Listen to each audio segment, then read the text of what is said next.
பழையன கழிந்து புதியன புகுதல் வேண்டும் என்ற நோக்கத்தில் போகி பண்டிகையின் போது பயன்பாடற்ற பழைய பொருட்களை தீயிட்டு கொளுத்துவது வழக்கம்.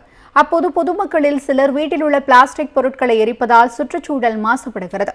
போகி பண்டிகை நாளை கொண்டாடப்படும் நிலையில் பிளாஸ்டிக் பொருட்களை எரிக்க வேண்டாம் என்று பொதுமக்களிடையே பெருநகர சென்னை மாநகராட்சி விழிப்புணர்வு ஏற்படுத்தியது.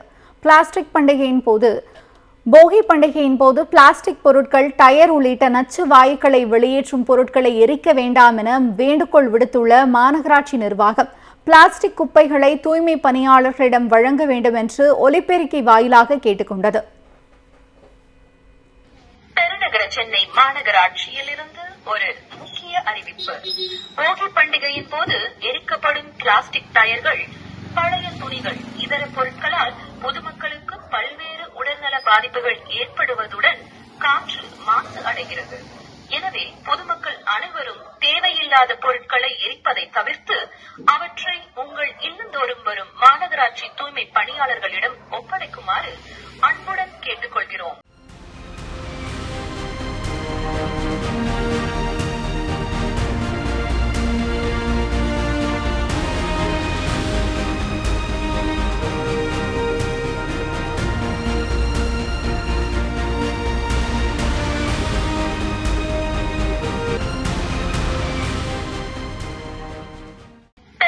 சென்னை மாநகராட்சியில் இருந்து ஒரு முக்கிய அறிவிப்பு.